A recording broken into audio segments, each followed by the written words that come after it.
Hi classes. Today I am at Shen, but I am with the other 6th grade teachers in Gowana, Acadia, and Coda, and we're working on stuff for you guys. So I would like to start class by doing the sponge with you per se. I'm going to ask the sub to pause the video. I'm going to ask you to do one problem at a time, and then I'd like you to go over them with your partner. There is one I'm going to do for you. So at this time, I would like the substitute to pause number 1 after I read it. A 6th grade math teacher can grade 25 homework assignments in 20 minutes. Is this working at a faster or slower rate than grading 72 homework assignments in 1 hour?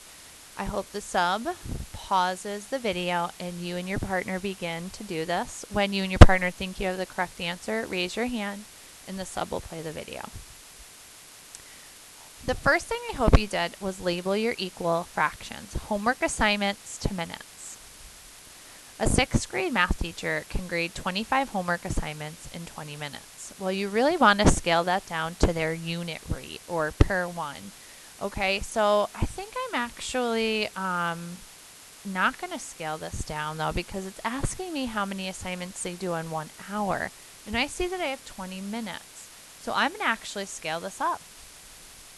I'm going to scale it up by timesing it by 3, because that gives me 60 minutes, which is 1 hour. 25 times 3 is 75 minutes. So if I'm going to rewrite this to compare it to this teacher can grade 75 homework assignments per hour. Okay? That's actually working at a faster rate. This teacher can grade 3 more homework assignments per hour than the standard. Okay? Number 2, I'm going to read, and I do not want the substitute to pause this one because this is a pretty lengthy problem, and I want to walk you through it step by step. Bobby runs laps every day. He ran 20 minutes each day, 6 days each week for 10 weeks. In this time, he ran 7,200 laps. What was his average rate in laps per hour? Okay? I'm going to solve this with a series of labeled equal fractions. I hope you take notes on your sponge as I go through it. Bobby runs 20 minutes a day. He does this for 6 days in a week, so I'm going to scale it up. Times 6 times 6. That means he ran 120 minutes for 6 days, which is actually his running for the week. So I'm going to change this to minutes per week. He runs 120 minutes every week.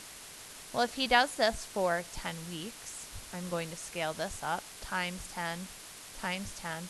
120 times 10 is going to give you 1,200 minutes of running in 10 weeks. Now, I know the question asked me for his average rate in laps per hour. This is minutes. So I'm going to take 1,200 minutes and I'm going to divide it by 60 because there's 60 minutes in an hour.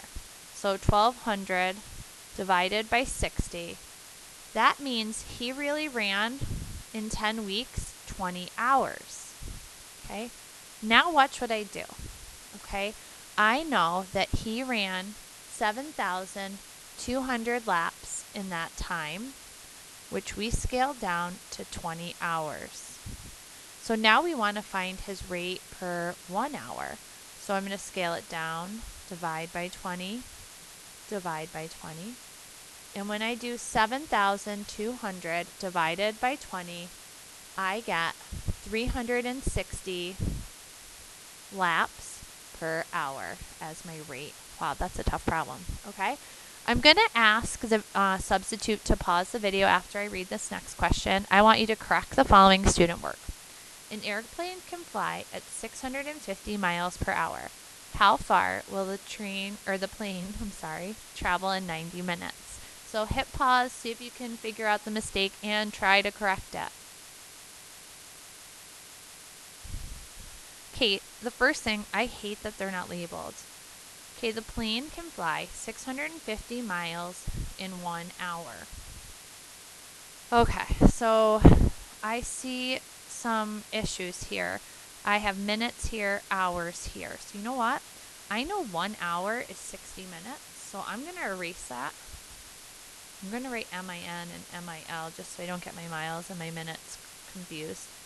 The airplane can travel 650 miles in 60 minutes. So now I'm going to scale this up. 60 times something is going to give me 90. So I'm going to do 90 divided by 60. If you times 60 by 1.5, you get 90. And whatever you do to the bottom, you must do to the top. So 650 times 1.5 is going to equal 975 miles in 90 minutes. I love math. Okay, great job on the sponge. On the back, you have the same thing to help you study. Okay, so put that in the sponge section of your binder, and now your sub is going to play the next video to help you with today's lesson.